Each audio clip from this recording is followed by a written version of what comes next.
Welcome. ഈ ചൂട് കാലത്ത് ജ്യൂസിൻ്റെ ഒരു ബഹളമാണ്. എല്ലാവർക്കും ജ്യൂസ് കുടിക്കാൻ താല്പര്യം തോന്നുന്ന സമയമാണ്. ഞാൻ 1-2 വീഡിയോസ് ജ്യൂസിൻ്റെ അപ്ലോഡ് ചെയ്തിട്ടുണ്ടായിരുന്നു. ഇന്ന് നമ്മൾ ചെയ്യാൻ പോകുന്നത് ഒരു കോക്ടെയിൽ ജ്യൂസാണ്. അതിനുവേണ്ടി ഇവിടെ എടുത്തിരിക്കുന്നത്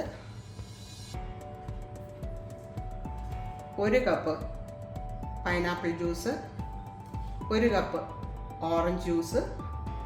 കപ്പ് കണക്ക് പറയുമ്പോൾ അത് 250 ml കപ്പാണ്.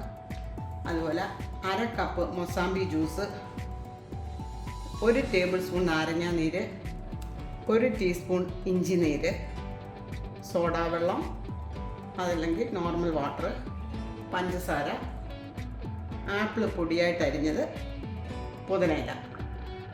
ഇനി നമുക്കത് ചെയ്യാൻ തുടങ്ങാം. ഈ ജഗ്ഗിലേക്കെല്ലാം നമുക്കൊന്ന് മിക്സ് ചെയ്യാം. Orange juice, pineapple juice, mosambi juice, ഇഞ്ചി നീര്, നാരങ്ങ നീര്. ഇനി ഇതിൽ വെള്ളം വേണമെന്നുള്ളവർക്ക് വെള്ളം ചേർക്കാം.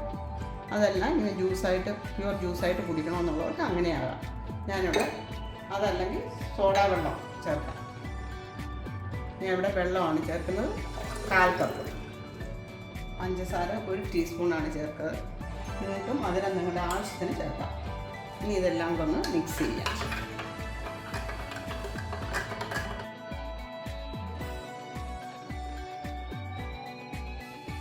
ഇനി ഈ ജ്യൂസ് നിങ്ങൾ 1 മണിക്കൂർ ഫ്രിഡ്ജിൽ വയ്ക്കണം.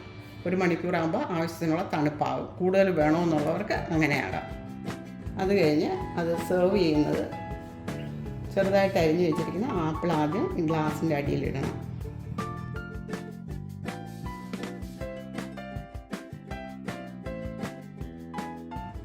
അത് കഴിഞ്ഞ് ഈ ജ്യൂസ് മുകളിൽ ഒഴിക്കണം.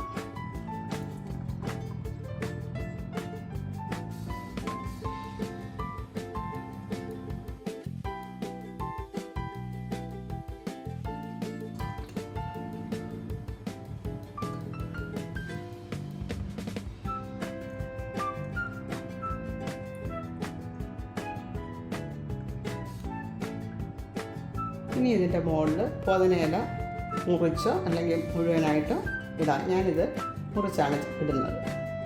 പുതിനയില നിങ്ങൾക്ക് ആവശ്യമുണ്ടെങ്കിൽ മാത്രം ഉപയോഗിക്കുക, അതല്ലെങ്കിൽ എടുത്തു മാറ്റുക. അതൊരു ഡെക്കറേഷനും കൂടിയാണ്.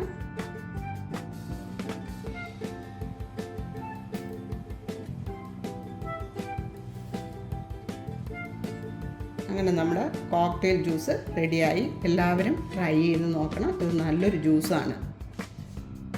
ഈ വീഡിയോ നിങ്ങൾക്ക് ഇഷ്ടപ്പെട്ട് കാണുമെന്ന് വിചാരിക്കുന്നു. സബ്സ്ക്രൈബ് ചെയ്യാത്തവരുണ്ടെങ്കിൽ സബ്സ്ക്രൈബ് ചെയ്യണേ. അതുപോലെ ഇതുപോലുള്ള പുതിയ വീഡിയോസുമായി ഞാൻ വരും. എൻ്റെ വീഡിയോസ് കാണാൻ നിങ്ങൾ മറക്കരുത്. Thanks for watching.